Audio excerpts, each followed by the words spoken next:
This is the Gemini, August 2015, Love and Partnership reading.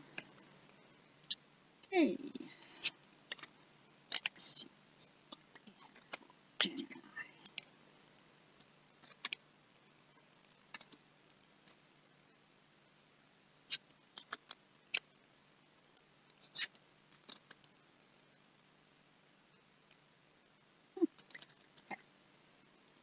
And then we'll choose a guidance card for love and partnerships for Gemini for August of 2015. There we go.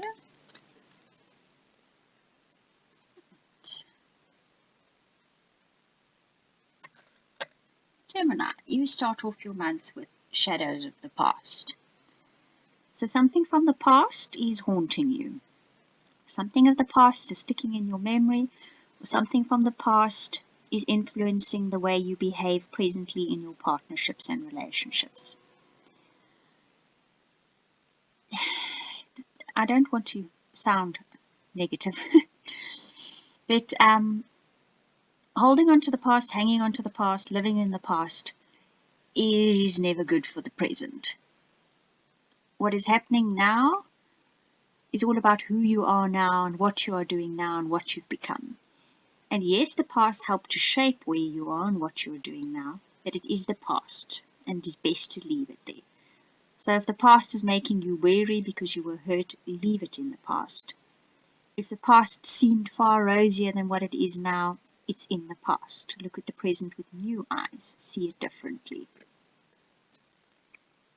Okay. And your challenge, Gemini, is the theory of naughtiness. Okay, this is quite a nice card. What this is saying, and this is quite interesting because it follows on to your guys' general reading, is it's time to step a little bit out of your comfort zone of how you think you should behave and how you think you should be and what you consider the correct way to go about your life, and just get a little bit of naughtiness in your life. Good, clean, fun naughtiness. Step out of that staged, tried, same old way of doing things and try something different. Do something different. Be something different for a bit. You'll find that echoes right through your life and changes it in a really good way. Okay, and then bubbling under is the Smith. This is very interesting because you guys got the commitment card, and this is also the card of commitment. So I'm guessing that the commitment has to do with your partnerships or your relationships, and you need to commit yourself in some way. This doesn't necessarily mean the wedding ring type of commitment, but perhaps a commitment to participating,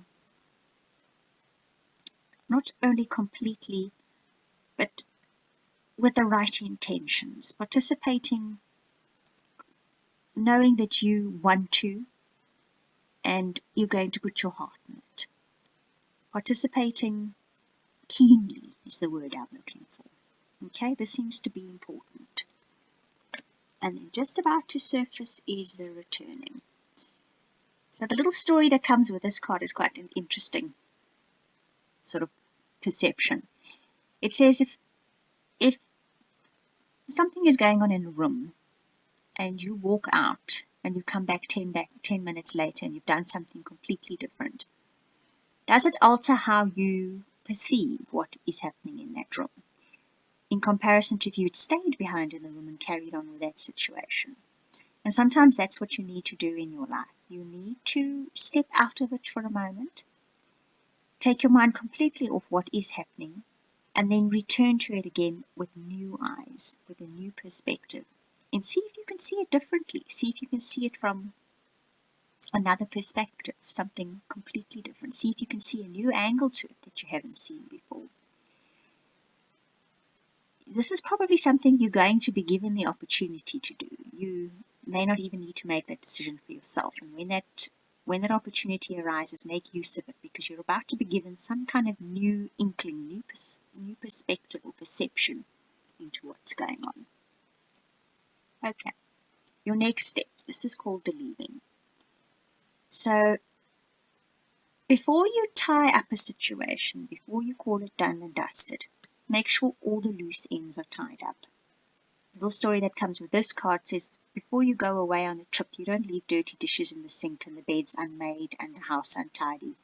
You make sure all that is neat, straightened up before you head out on a long trip.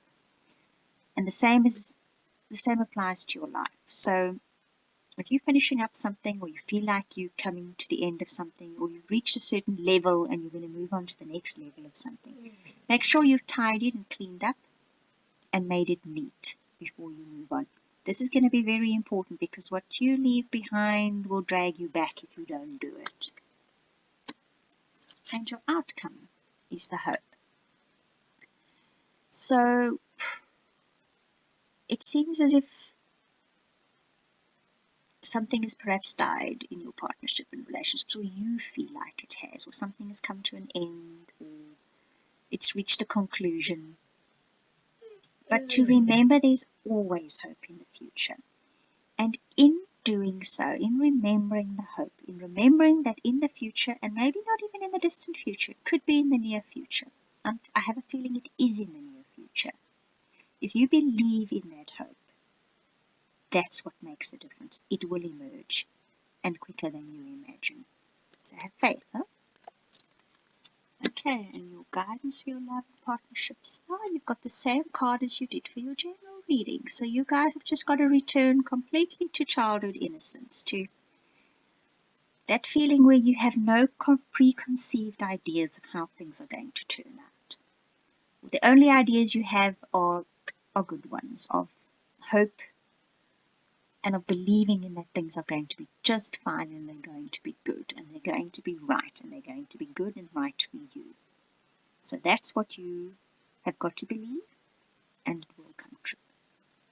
Okay, so that's your love and partnership reading for August, Gemini. I hope that you enjoyed that, and that it gave you hope. Thank you for watching and listening.